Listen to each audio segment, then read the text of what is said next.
Good day, welcome to this YouTube channel.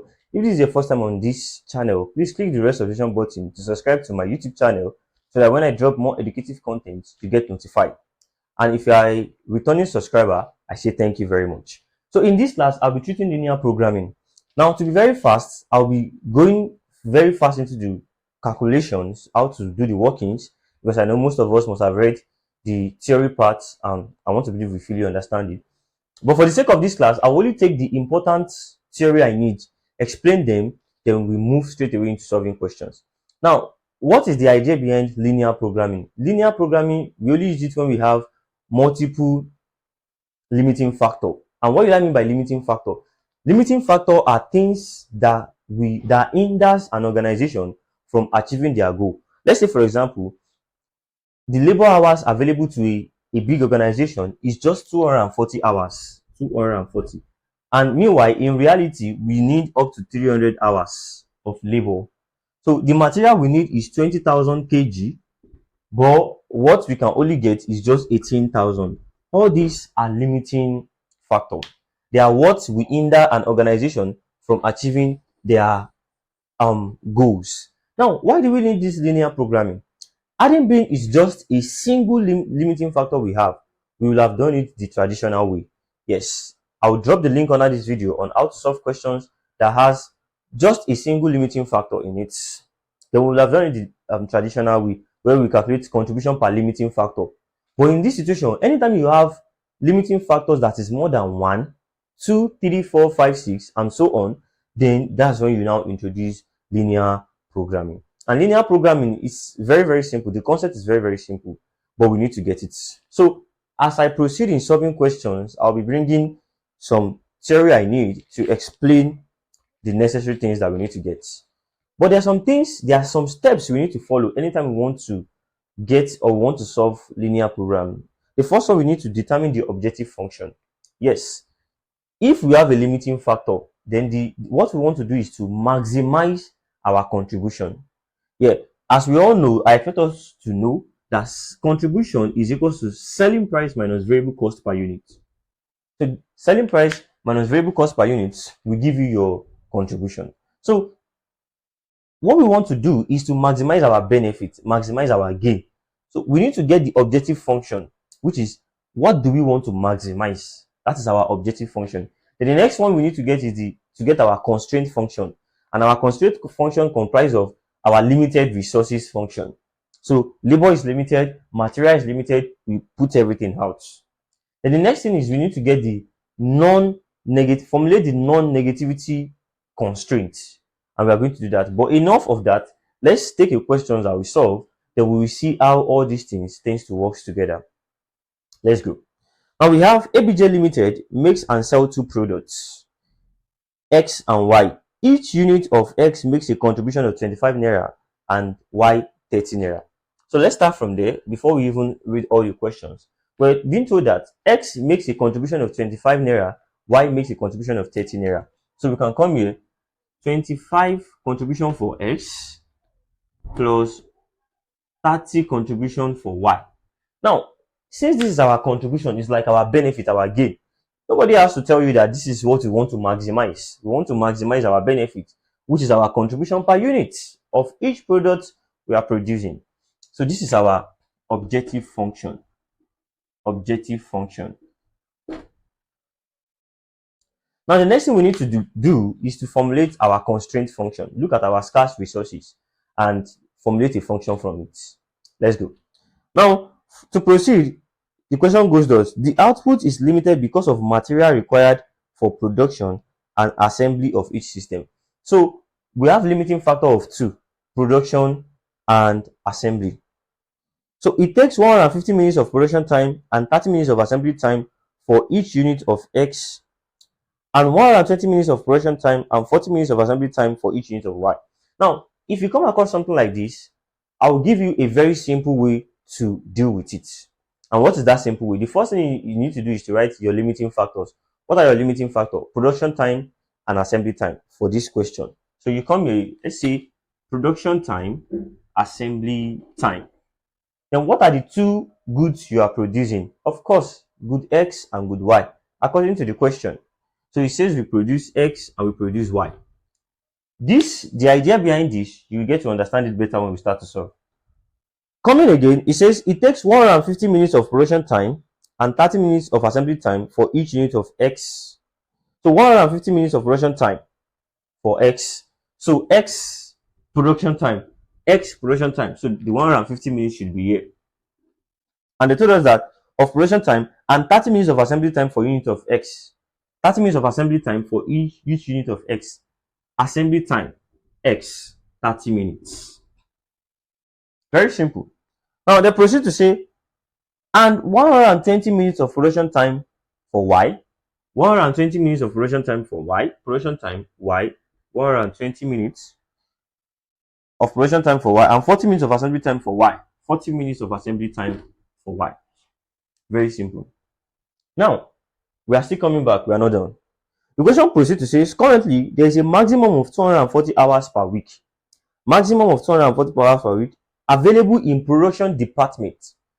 So, this total production department, it takes 150 minutes for X, 120 minutes for Y. The total available time is 240 hours. So, you go 150 minutes of X, 150 minutes for X, plus 120 minutes for Y, cannot exceed 240 hours. And what does that mean? 240 hours means that we can decide not to use up to 240 hours, but maximum we can only use 240 hours. That means that I can decide to use 220 hours, 210 hours, but I can't use more than. So it is less than or equals to. All the time I'm going to use is less than or equals to 240 hours. I hope you get that.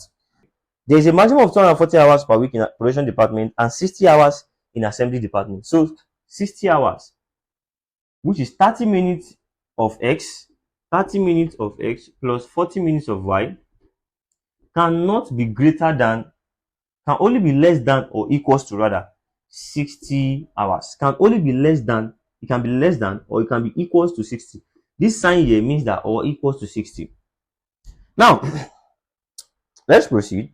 But before we proceed, let's take a full stop there. Now, in linear programming, when solving questions on linear programming, examiners might tend to toy with you or play with you by giving you different measures. And what did I mean by different measures? You come back here, you see that this our time here is expressed in minutes. This our time here is expressed in hours. If you proceed to solve like this, trust me, we are going to make a very big mistake. So we need to convert this 240 hours to minutes. So if you multiply it, 240 hours times 60 minutes make an hour, right? So you get 14,400 minutes. So 14,400 minutes. So 60 minutes, 60 hours times 60 minutes make an hour. That will give you 3,600 minutes. 3,600 minutes. Please take note of that. Whatever weight this is expressed in, this year must also be expressed in the same weight. Let's proceed. The company can sell all that it can produce, but industry quotas restrict the sale of X to 80. That means that we can either sell 80 or less than 80, because industry quota says we cannot sell more than 80. So we can decide to sell less than 80, or we even sell 80 exactly. So X is less than or equals to 80. And they also told us that sales of Y is also limited to 60 per week.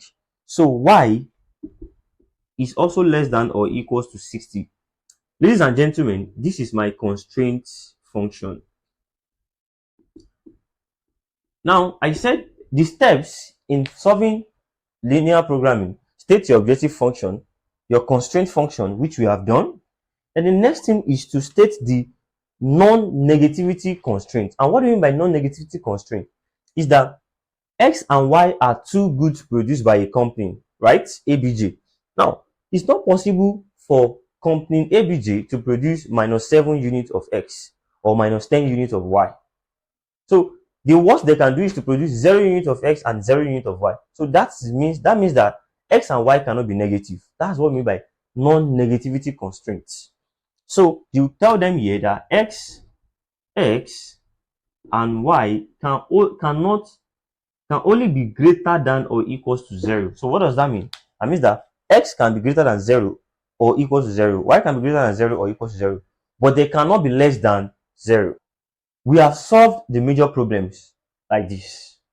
Let's continue to read the remaining part of the question. The company aims to maximize contribution and currently produces and sells 50 units of X and 40 units of Y. So the company is currently producing 50 units of X and 40 units of Y. Meanwhile, they aim to maximize the contribution objective function to maximize. So, however, the production manager is considering several alternatives for increasing contribution. So the option A or the question A is determine graphically the optimum production plan and show increase in contribution if any. Now, linear programming is very, very simple. We've stated our constraint function, we've stated our objective function. Let's see what to do next. So now I've brought our objective function here, constraint function here.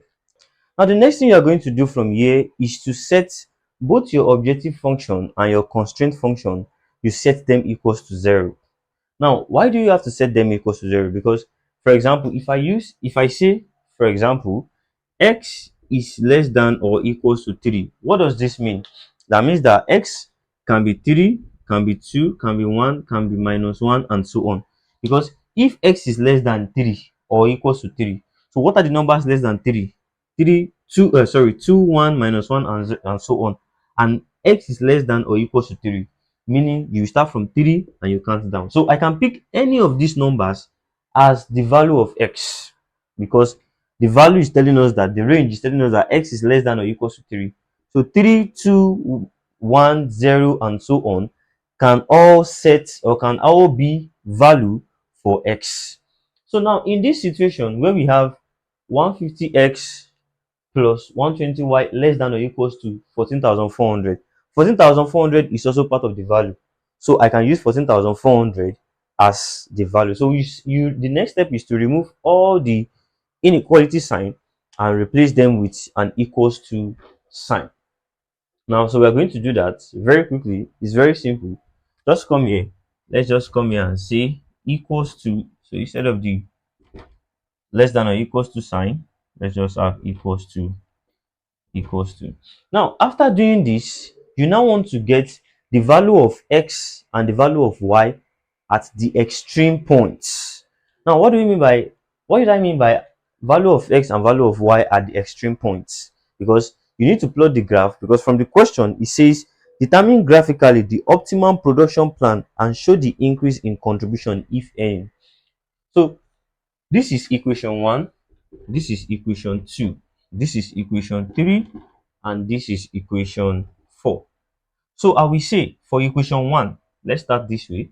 For equation 1, let me use this box for equation 1. For equation 1, if x is equals to 0, then what is my y?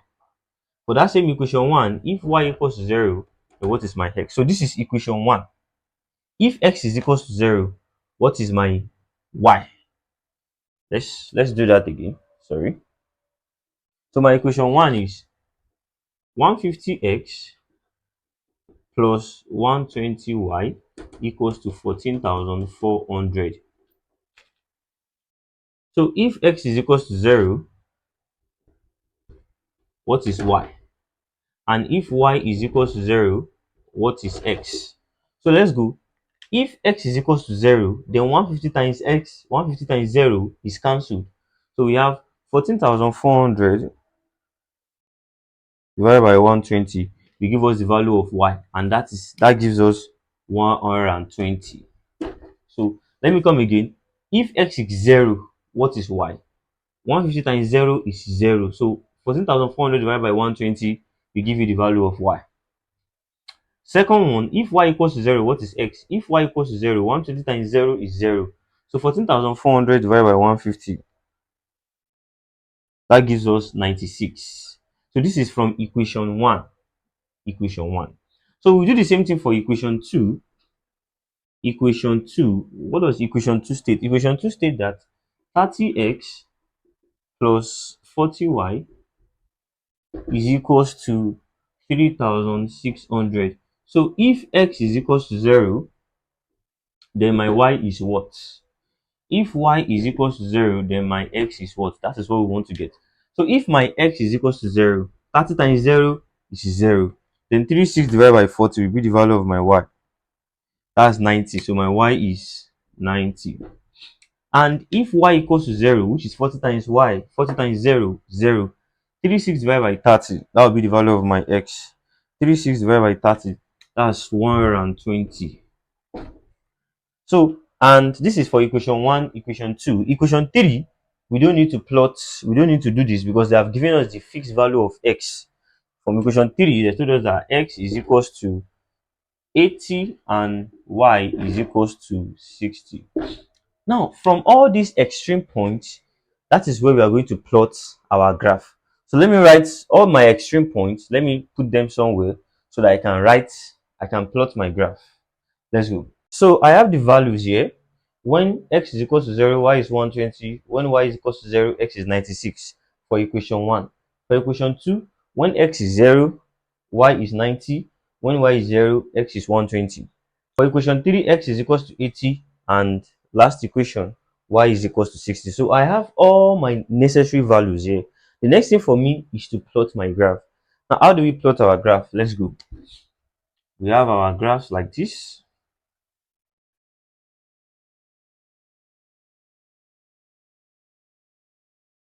Now this is my graph, this is my origin. As we all know, this is y-axis and this is x-axis. Now there's need for you to tell the examiner the scale you are using.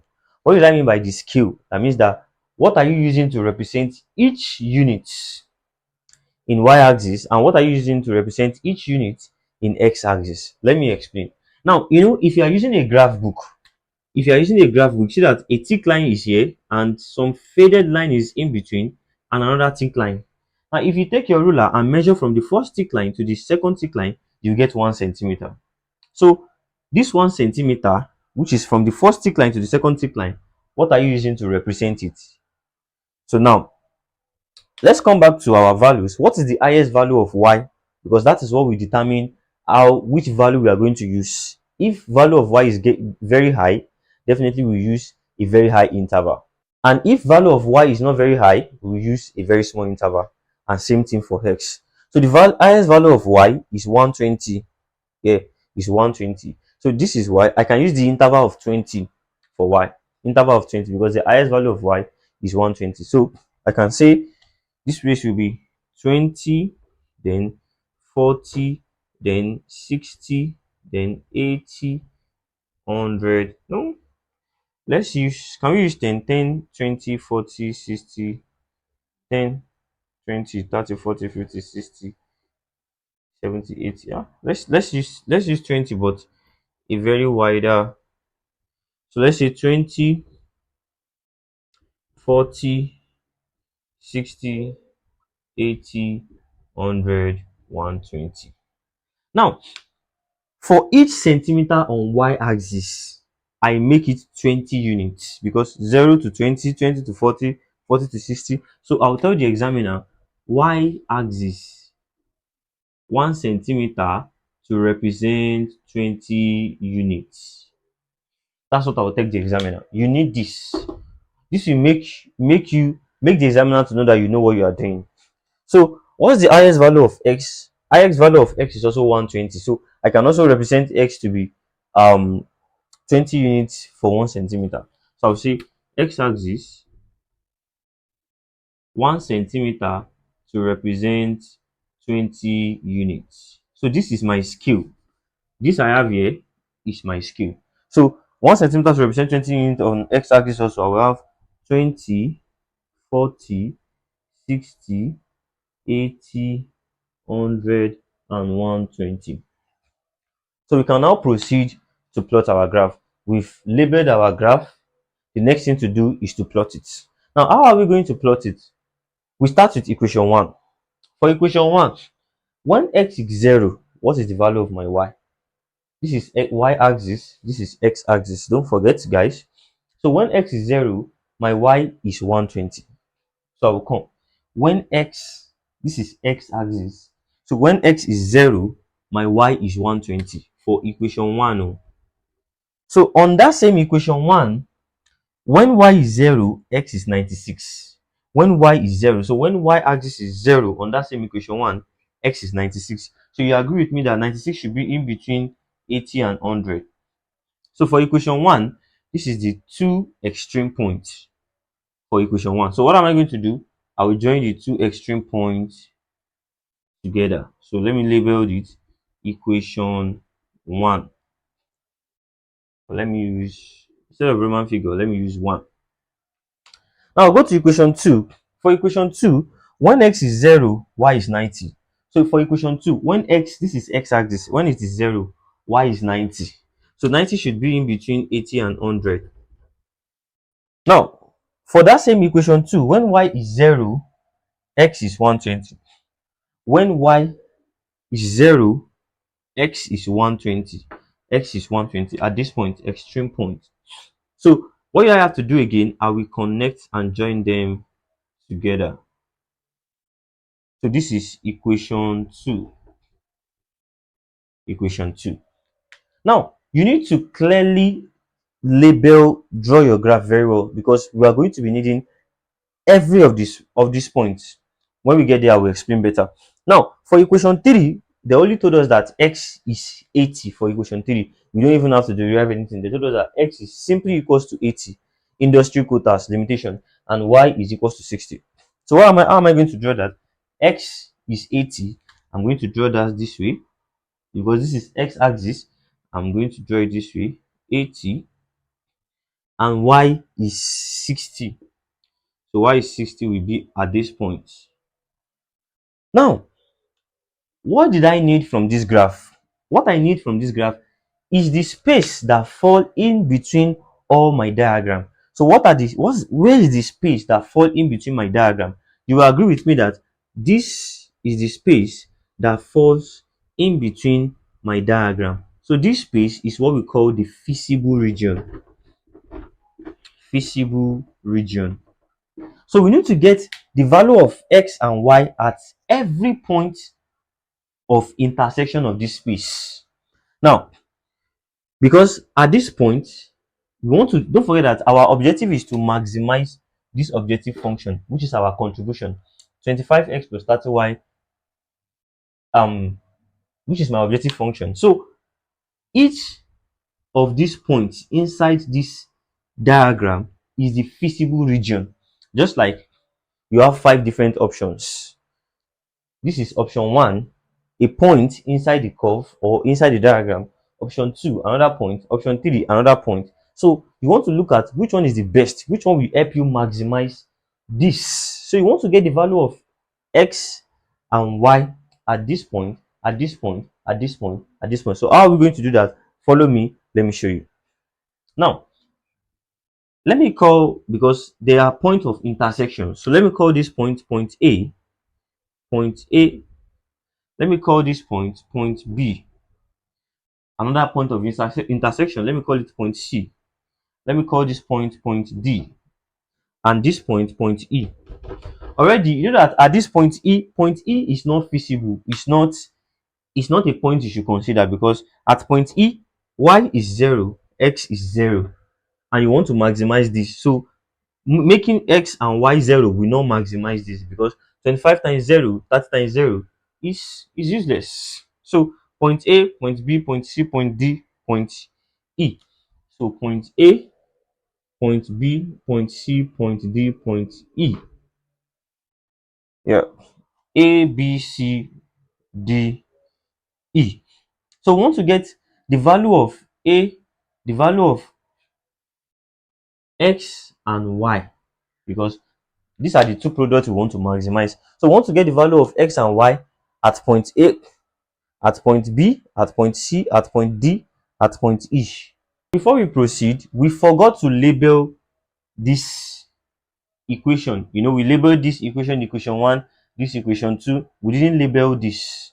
So at this point, y is 60. So what is that? That is equation 4. This is equation 4. Equation 4. And this is equation 3. This line here is equation 3. So we need to label it. You get to know why we need to label it when we start solving in details. So equation 4, equation 1 line is this. equation 2 line is this, equation 3 line is this, equation 4 line is this. So we want to get the value of x and y at each of these feasible points inside this feasible region. Then we now know which one we put it in our feasible region in our objective function to know which one will give us the highest value. And the one that gives us the highest value is the one that maximizes our objective function. So let's go. At point A, if you notice very well, this point A is the point where at this point A, x is 0 because this is 0, x is 0, and y is 60 at point A, because point A is simply equation 4, and equation 4, x is 0, y is 60. So at point A, x is 0, y is 60. Now, at point E, we know that at point E, this is the origin point. Y is 0, x is 0. In fact, in the exam, you don't even have to consider this point E, but let's just consider it. X is 0, y is 0. Now, at point D, at point D, at point D, my y, this is point D here. My y here is 0. My x is 80 because point D is simply equation 3. Point D is simply, please don't mind my diagram. Point D is simply equation 3. So at point D, y is 0, x is 80. So at point D, y is 0, x is 80. So I left with point B and point C. Now at point C, let me start with at point B. At point B, if you look at it, this point B, two different equations met at this point B. And that is equation 2, because this is equation 2, and equation 4 met to form point B.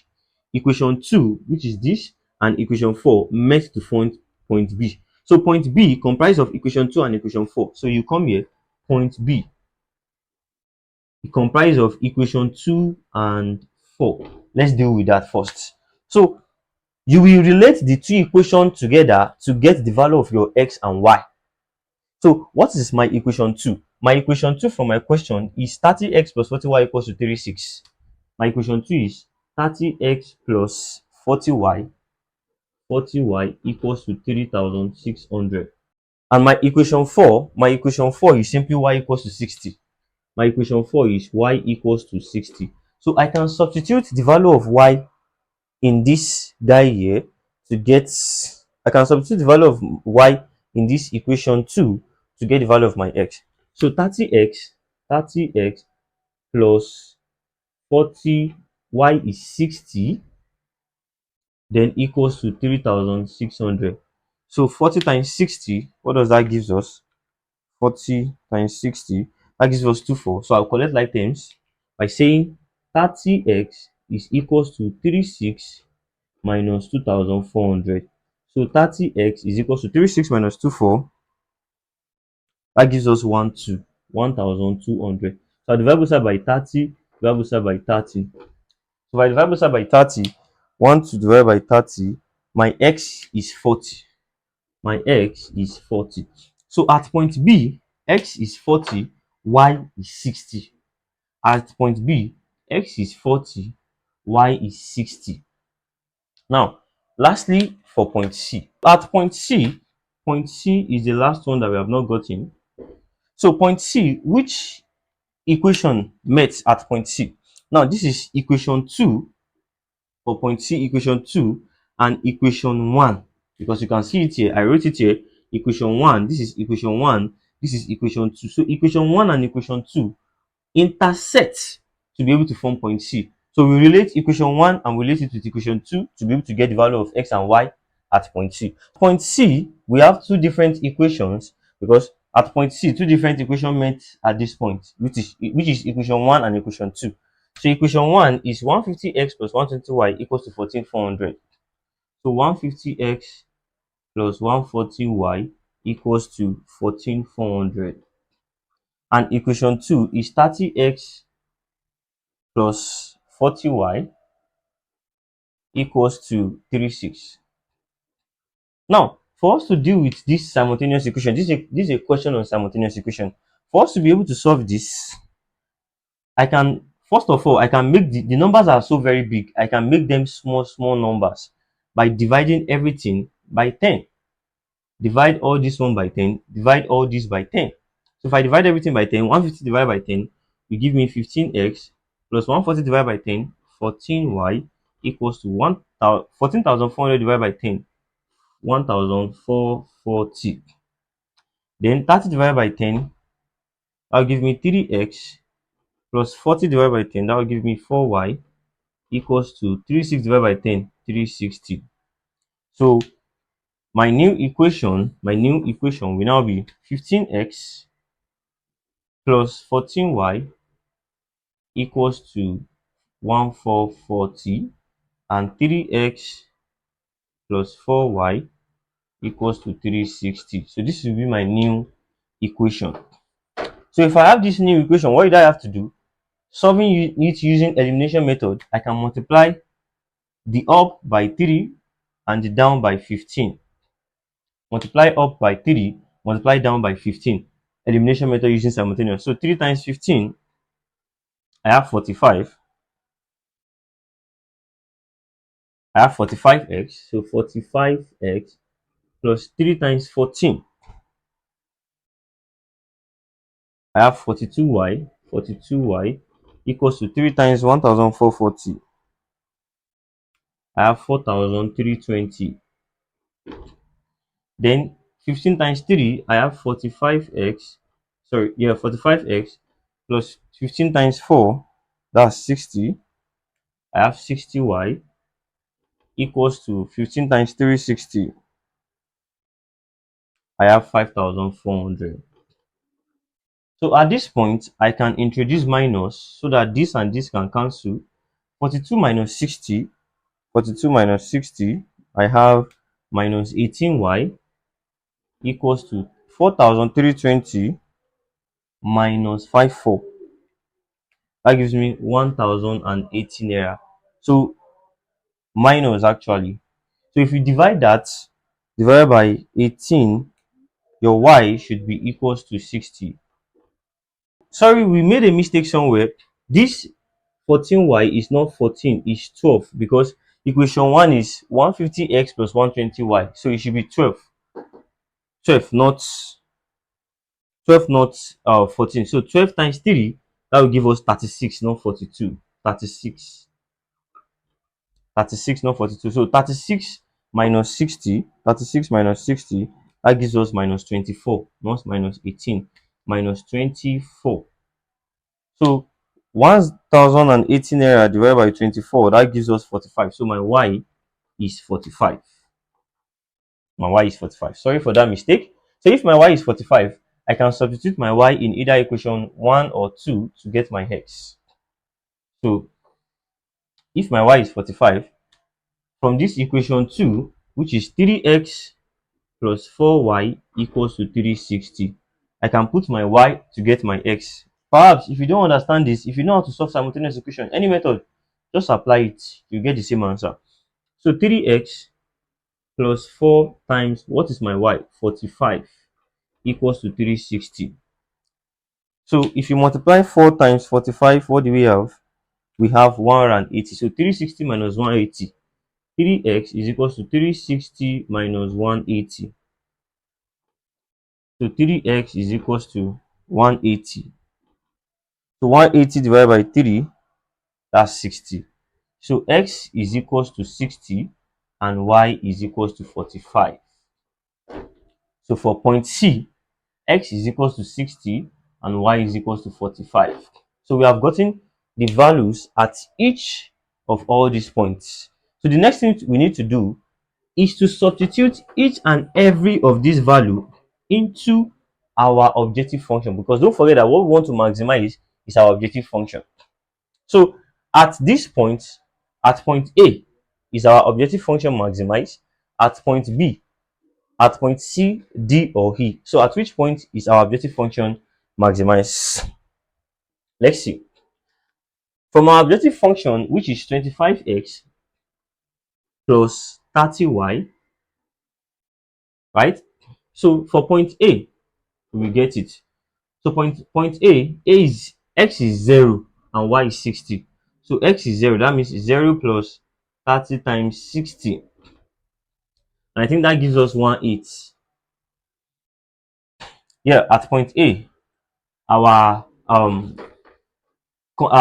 total contribution will be 1/8. So at point B, which is 25x as well plus 30y, at point B, my x is 40. So 25 times 40 plus 30. What is my y? 60. 30 times 60. Let's see what that gives. So 25 times 40, that's 1000 plus 30 times 60. That gives us 1800. So addition together, this gives us 2800. That's at point B. So at point C, our objective function is still 25x plus 30y. At point C, my x is 60. So 25 times 60 plus 30, my y is 45 times 45. So 25 times 60, that gives me 1500 plus 30 times 45. That gives me 1350.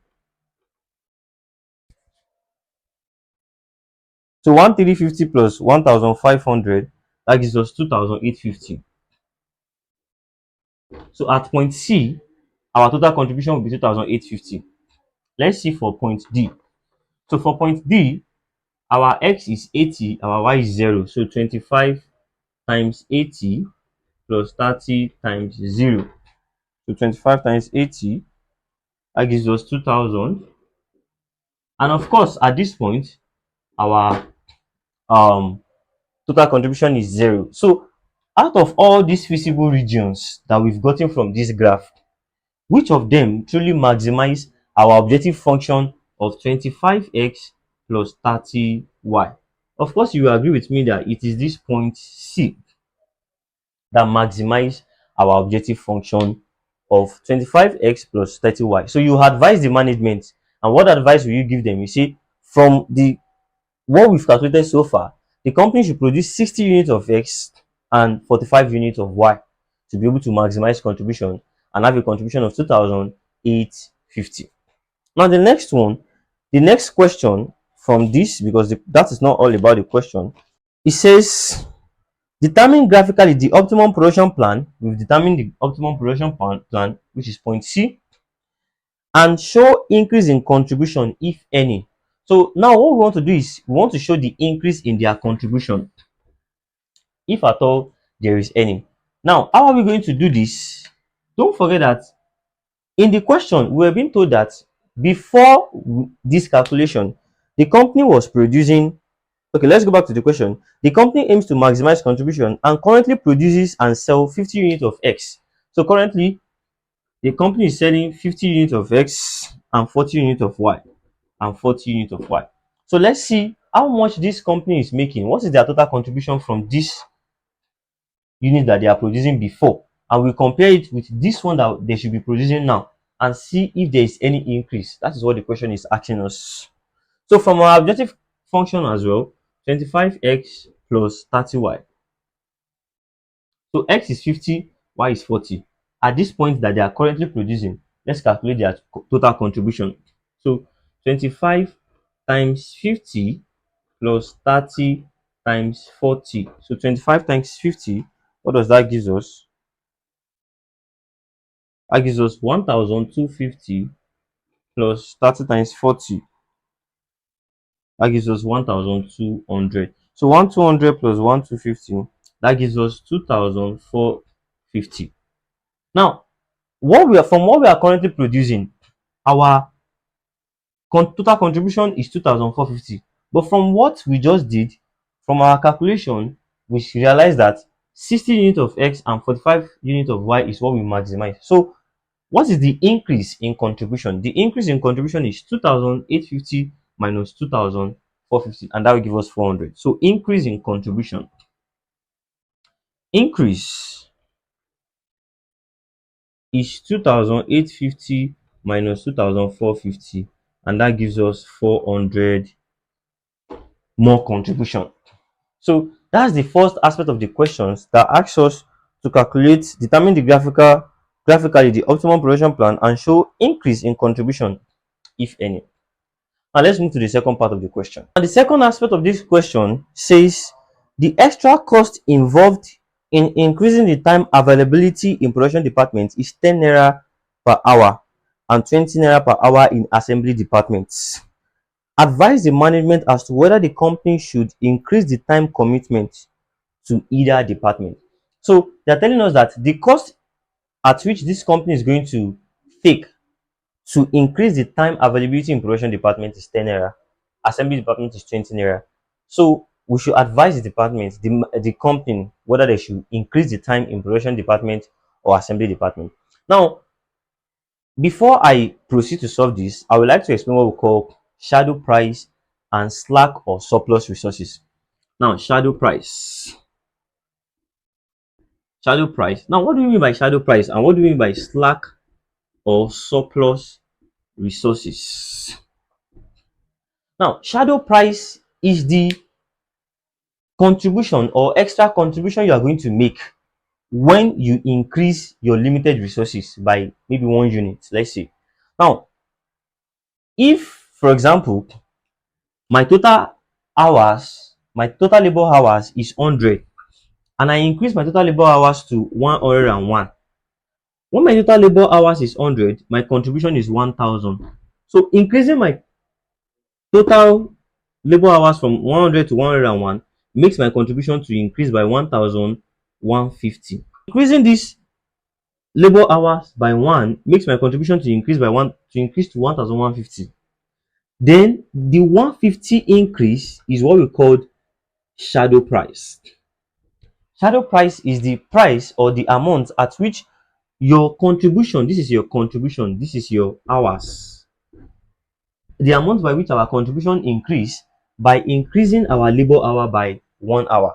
So is what we called your shadow price. So when they ask you calculate your shadow price, it means the rate at which in contribution will increase when we increase any of our limited resources. Now, what do we mean by slack or surplus resources? Slack or surplus resources are resources that are not fully utilized. Let's say labor hour that we are using to produce this 1000 is 100, but the total labor hours we have is 120. Now, total labor hours we have is 120, but we are using 100. Get it right. We have 120 total labor hours, but we are using 100 currently to produce this. Now, is it still very advisable for me to say I want to increase my labor hours when from what I have here, I only need 100 labor hours to maximize my contribution, and I have 120 labor hours. So whenever we have a slack resources and excess resources, resources that is in abundance, we can calculate shadow price for it, because if I have 120 hours of labor hours and for me to maximize my contribution, I only need 100. So what's the essence of increasing the labor hours from 120 to another number when the remaining 20, I don't even need them to maximize whatever I want to maximize? So you need to always calculate if the limited resources is binding or not. If it is binding, then fine, you can go ahead to calculate shadow price. That means that everything is fully utilized. But if it is not binding, you can't calculate shadow price. You easily tell the examiner that this is not possible. And let me show you how it is done. We have equation 1, equation 2.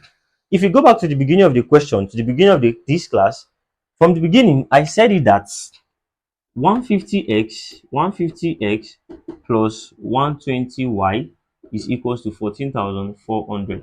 Now, this constraint, this first constraint we derive, if you follow through the class, you see that this one is for production department, production time, or the production time. Yes, why the second one, which is 30x plus 40y is equals to 36, is for assembly department. If you follow through very well, this first constraint, or if you don't follow through, you can easily take it back to go and see for yourself that this first one, we got it from the production, that the total production hours is 240 hours. Then we express it in minutes to have this. Total assembly time is 60 hours. Then we express it in minutes to have this. Now, let's see if these resources are binding. We need, from what we've calculated so far, we realize that we need 60 units of X and 45 units of Y to maximize our profit. So let's see if 50 units of X, 60 units of X, and 45 units of Y will give me exactly this 14,400. That means we used up my total production minute that is available. So let's go. 150x plus 120y is equals to 14,400. Now, 150x, what is my x that maximize my profit? Is 60. 150 times 60 plus 120 times, what is my y that maximize? 45. Let's see if it will give me 14,400. So if you calculate that, 150 times 60, that gives me 9,000 plus 120 times 45. That gives me 5,400. So 9,000 plus 5,400, that gives me 14,400. So this is a binding resources. So what does that mean? That means that all my production hours that I have is being used up. So for this particular one, for the production department, we can calculate what we call the shadow price, because we already have a binding resources. If all our resources are being used up, all our production time is being used up. So I think I would like to stop it here. Then in my next subsequent class, I will take how to, we will do it in full, how to calculate this, and we will take one more question so that you guys can understand it better. I'll teach you, I'll complete it in our next class. Thank you. Make sure you watch out for the next video class. It's a bye for now.